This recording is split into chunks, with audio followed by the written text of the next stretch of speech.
नमस्कार, स्वागत है आप सभी का हरियाणा भारत में। मैं आपके साथ खुशबू खान। बुलेटिन की शुरुआत करेंगे, लेकिन एक नजर अब तक की सुर्खियों पर।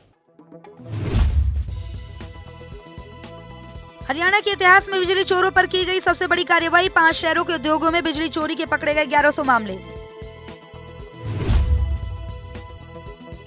हरियाणा के प्रदेश अध्यक्ष ओम प्रकाश धनखड़ ने बढ़ते तेल के दामों को बताया जरूरी। कहा अर्थव्यवस्था की मजबूती के लिए है जरूरी।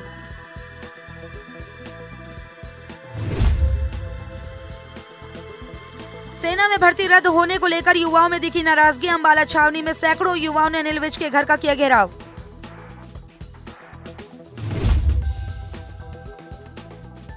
अनिल विज ने कांग्रेस के G23 गुट सम्मेलन को लेकर कसा तंज।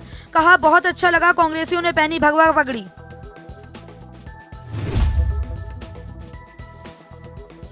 और राज्यसभा सांसद रामचंद्र जांगड़ा का किसानों ने किया विरोध, दिखाए काले झंडे। पुलिस ने 200 किसानों पर दर्ज किया केस। हरियाणा में बिजली चोरी करने वालों की अब खैर नहीं। प्रदेश सरकार ने बिजली चोरी कर रहे उद्योगों पर बड़ी कार्रवाई की है। ऊर्जा विभाग की 236 टीमों ने 5 बड़े औद्योगिक शहरों के उद्योगों में छापेमारी की, जिसमें बिजली चोरी के 1100 मामले पकड़े गए। वहीं उद्यमी चोरी के जरिए 3000 किलोवाट की चपत लगा रहे थे। इस कार्रवाई से विभाग को 100 करोड़ का राजस्व प्राप्त होगा। बिजली मंत्री रणदीप सिंह ने उद्योगों पर हुई छापेमारी की जानकारी साझा करते हुए बताया कि इस छापेमारी के जरिए सरकार प्रदेश के नागरिकों को ये संदेश देना चाहती है कि बिजली चोरी अब किसी भी स्तर पर सहन नहीं की जाएगी। अब तक का जो मतलब अब आप ये समझें कि आज तक कभी भी पावर डिपार्टमेंट में इस लार्ज स्केल पे कभी भी रेड नहीं हुआ। हम एक मैसेज देना चाह रहे थे कि चोरी नहीं करने दें, और उसका ये गया कि अब तक हमने 1100 से ऊपर थेफ्ट केसेस अब तक पकड़ लिए। आज सुबह से लेके अब तक 1100 बिजली चोरी के मामले, चोरी के मामले, इंडस्ट्री के 1100, इंडस्ट्री के बहुत बड़े मामले होते हैं 1100 चोरी पकड़ना। और उसके बाद 3000 किलोवाट से ज़्यादा वो चोरी हो रही थी जो पकड़ी गई है। देश भर में बढ़ रहे पेट्रोल डीजल के दाम को लेकर जहां प्रदर्शन जारी है, वहीं हरियाणा के प्रदेश अध्यक्ष ओम प्रकाश धनखड़ ने बढ़ते तेल के दामों को जरूरी बताया। बीजेपी अध्यक्ष के बनने के बाद ओम प्रकाश धनखड़ ने फरीदाबाद पहुंचकर कार्यकर्ताओं के साथ बैठक की। धनखड़ के मुताबिक कोरोना काल में सब कुछ ठहर गया था, लेकिन कुछ चीजें ऐसी होती हैं जिनके ऊपर अर्थव्यवस्था का दायित्व होता है। अर्थव्यवस्था की मजबूती के लिए पेट्रोल, डीजल और गैस सिलेंडर के दाम बढ़ाए गए हैं। सेना में भर्ती रद्द होने के बाद से आम लोगों में और खास तौर से युवाओं में इसको लेकर काफी नाराजगी है, और ऐसे में ही अंबाला छावनी में सैकड़ों की संख्या में युवाओं ने अनिल विज के घर का घेराव किया।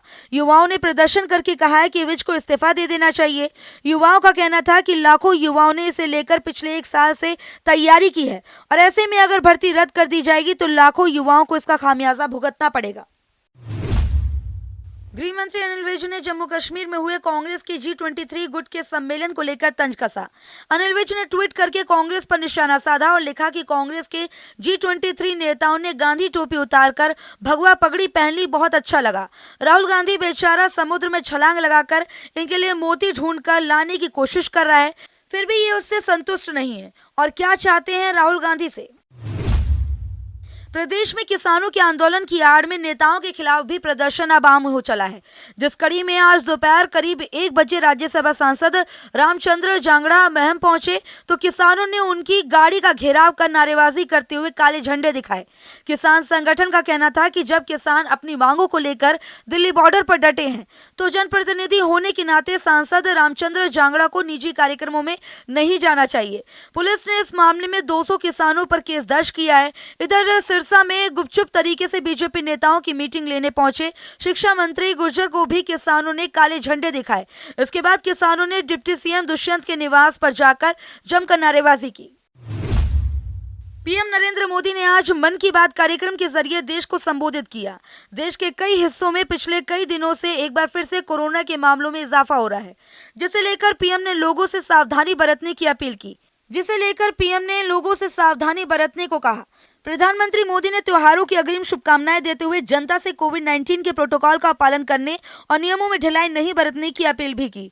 इसके साथ ही मन की बात कार्यक्रम में पीएम नरेंद्र मोदी ने परीक्षा, जल संरक्षण, आत्मनिर्भर भारत और उसमें विज्ञान का महत्व जैसे विषयों का जिक्र भी किया।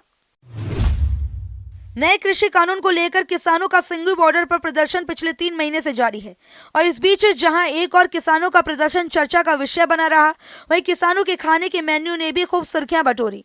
वहीं गर्मी का मौसम शुरू होने के साथ ही किसानों ने लंगर के मेन्यू में भी बदलाव कर दिया है। प्रदर्शन स्थल पर मिलने वाली खीर पूरी और पनीर की सब्जी की जगह अब दलिया और राजमा चावल ने ले ली है। किसानों के संगठनों का कहना है कि धरना स्थल पर किसानों में डिहाइड्रेशन के मामले बढ़ रहे हैं, इसके चलते खाने में बदलाव किया गया है। करनाल में चलती कार में अचानक से आग लग गई, जिस वजह से पूरी कार जलकर खाक हो गई। हालांकि इस हादसे में चालक गाड़ी से सुरक्षित बाहर निकल गया, लेकिन दमकल की गाड़ी जब तक मौके पर पहुंची तब तक गाड़ी पूरी तरह से जलकर राख हो चुकी थी। पुलिस के मुताबिक गाड़ी करनाल की थी। वहीं कार चालक के बारे में पुलिस को कोई जानकारी नहीं मिली और गाड़ी में आग क्यों लगी, इसके कारण का अभी तक खुलासा नहीं हो पाया है। हरियाणा भारत में फिलहाल मेरे साथ इतना ही। देश प्रदेश की तमाम अहम खबरों के लिए देखते रहिए हरियाणा भारत।